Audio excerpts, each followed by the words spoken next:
Yeah, I mean, it's just interesting, like when you first, I think when I first met you, you were transitioning between careers and you were in the jewelry business? I'm trying to remember when I first met you. Yeah, so I remember, let's see, I think it was around 2017, 18. I think it was 2018. And by that point, I had been in the jewelry industry for almost 25 years. The Hmm. first 20 years of that, I had spent running very high-end luxury stores, including 3 flagships on Madison Avenue in New York City. And at that point, I had already been through a divorce. I had 3 young children. I was trying to find a way desperately to get out of retail. I'd spent 20 years running stores and I wanted out. I was spending nights and weekends working in stores. I was commuting 2 hours into New York City. Every holiday, I'd be that guy that would get up early on a Friday after Thanksgiving and go into my store. And so I wanted out. And when I met you, it's because I had been following some of the stuff on social, following some of the trips you had been doing and some of the properties you had bought at auction. And I met you and unfortunately also your brother at one of the auction trips in Philadelphia. I find people in your position over the years, right, that are grind, work hard, work their absolute butts off. Like one of the first things you said when you jumped on today is like, I've been up since 5 a.m. Right.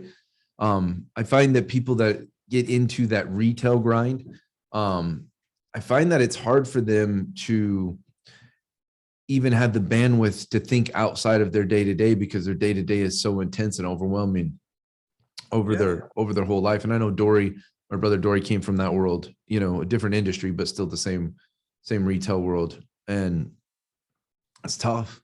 It's tough when you're trying to, establish a family, you're trying to establish a life, you're trying to build a foundation, you're trying to build wealth. And so when you came to us, financially you weren't in, desperate places, but you weren't in a great place, by any means at all. So, talk to me a little bit about, that leap of faith, with us and because you're in a, really pretty good financial place now. So kind of just share everybody with that journey a little bit. I imagine I was probably at the point that a lot of people in America are at. They're working their job, they're living paycheck to paycheck, they're struggling to get by. They've got their mortgage or their rent and they're paying their car payment and their bills and whatever it may be. And I was in that position. I think in my early 20s thrown a little bit of money into my 401k, and I had been watching you guys for probably a few years. And when I went on that trip, I got that trip in Philadelphia where we analyzed, I don't know, maybe 100 properties, and we went to visit 50 of them and walked the properties and peeked our eyes through the doors and peeked into the windows, decided what the repairs would be, decided what the valuation might be, if it were fixed up, the after repair value, and then actually analyzed it and went to the auction and bid on them. And seeing that process, seeing how it is all done, and more importantly, seeing you and Dory, that's what really turned it around for me. Because in the retail world, especially in luxury goods and jewelry and watches, you meet a lot of people. You meet a lot of people who are wealthy. You meet a lot of CEOs, celebrities. I went to a lot of black tie affairs. I got a pretty good idea of how to read someone. And just sitting down at lunch with you and Dory after going through this process and just seeing how genuine you were and how authentic and how real and how you really came across with like a servant heart to teach people how to do this. That's what really impressed me. And so, I was not in a financial position where I could just say, hey, I'm going to join the inner circle. I'm going to go bid on properties, because I couldn't do it all myself. But I did figure out a way that I wanted it badly enough that I would take my 401k money, put it in a self-directed IRA, and transition that to help invest into the REIT.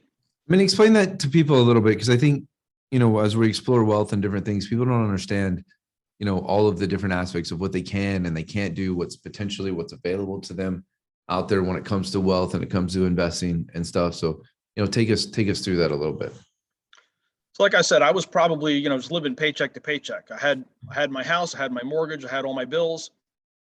I didn't have money put aside necessarily to invest. In other words, what I wanted to do was I wanted to buy properties, I wanted to flip them, I wanted to rehab them, I wanted to have, hire contractors, but I didn't have that set aside.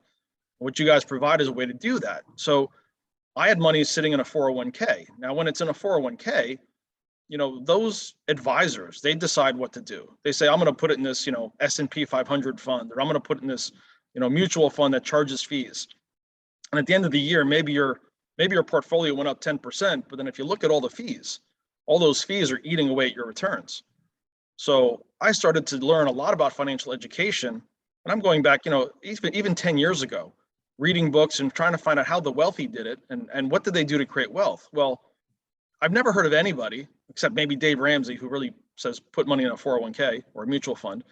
But I've never heard of anybody who retired wealthy because they had a Fidelity 401k. So I decided, after doing a lot of research, that the way to do it was to pull that out and put it into a self-directed IRA. So I rolled it over, and in a self-directed IRA, you can tell the custodian where to invest.